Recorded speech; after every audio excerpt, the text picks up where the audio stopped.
Have you ever stopped to think that your dream job could actually be your worst nightmare? The fine line between ambition and losing yourself is what turns a dramatic comedy into a brutal mirror of corporate reality. Get ready to dissect every intimidating glance, every impossible task, and every sacrifice made in the name of success in the unforgiving world of high fashion, where a single slip-up can cost you your entire career. Hey clickers, subscribe with the bell activated. Comment with the content you want to see on the channel, share this video to help us grow, and leave your hype. It helps us a lot.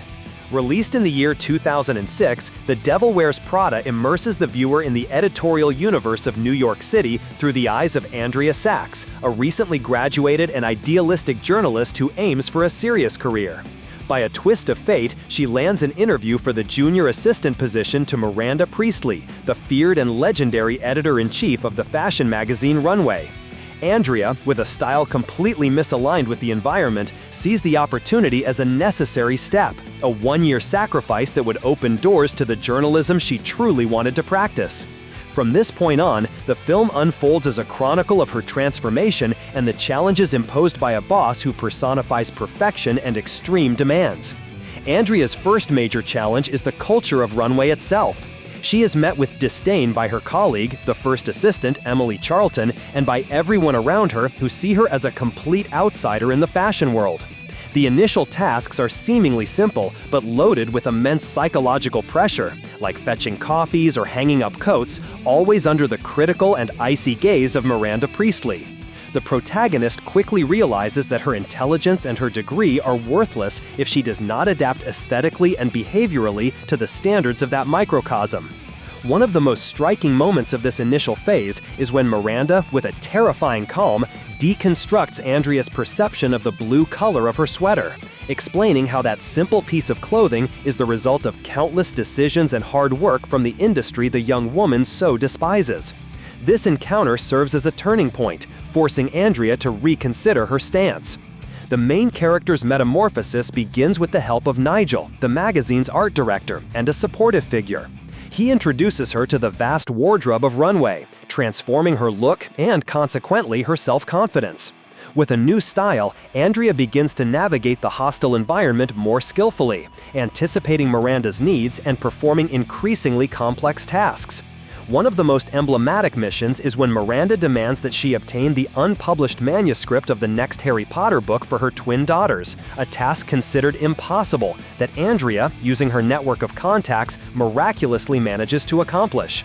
This and other victories begin to earn her a rare and subtle respect from her boss, but the cost of this professional ascent is the deterioration of her personal life. As Andrea dedicates herself entirely to work, her relationships begin to crumble. Her boyfriend, Nate, a chef, feels he is losing the woman he fell in love with to a superficial, work-obsessed version of herself. Her friends also notice the change and the growing distance. The protagonist constantly finds herself in a dilemma trying to balance Miranda's absurd demands with maintaining her values and her emotional connections. The tension reaches its peak when Andrea is chosen by Miranda to accompany her to Paris Fashion Week, an honor that traditionally belonged to Emily. The choice, while representing the pinnacle of her success at Runway, also means betraying her coworker who dreamed of this trip. The plot's development in Paris exposes the true nature of power and loneliness at the top. Andrea witnesses Miranda's complex maneuvers to keep her job, which is under threat. In a rare moment of vulnerability, the editor-in-chief opens up about her impending divorce and the impact on her daughters, revealing a human facet behind the iron facade. However, it is also in Paris that Andrea discovers that Miranda sacrificed Nigel's career to save her own, a revelation that shocks the young assistant. She realizes she has become someone she does not recognize, a person willing to step on others to please her boss. The climax occurs when Andrea decides to abandon Miranda in the middle of a crucial event, an act of rebellion and recovery of her own identity. She literally throws her work phone into a fountain, symbolizing her liberation from that toxic world. The story's conclusion shows Andrea Sachs getting a job at a newspaper, exactly as she wished at the beginning. During the interview, her new editor reveals that he received a recommendation from Miranda Priestly, who described her as her biggest disappointment, but also as the most competent assistant she ever had. The film ends with a chance encounter on the street, where Andrea and Miranda exchange a quick glance. Andrea waves, and Miranda, inside her car, allows herself a brief, almost imperceptible smile before dryly ordering her driver to move on. This final scene encapsulates the complex relationship between the two, a mixture of antagonism, reluctant respect, and the acknowledgement that, despite everything, one profoundly impacted the other's life.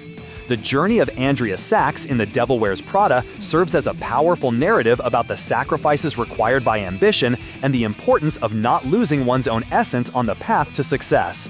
So, did you enjoy this deep analysis of The Devil Wears Prada? We want to know your opinion. Do you think Andrea made the right choice by leaving it all behind? What's your favorite scene from the movie? Leave your comments below. We'd love to read and discuss it with you. Don't forget to leave a like if you enjoyed the video. It helps us understand what kind of content you appreciate the most. And of course, share it with a friend who is also a fan of this classic or who is going through a similar situation at work. Your interaction is crucial for our channel's growth. Thanks! Hey kid, don't ever let them get inside your head. They'll tell you what to do in life instead of everything you know that you could get. Don't let them guide your life towards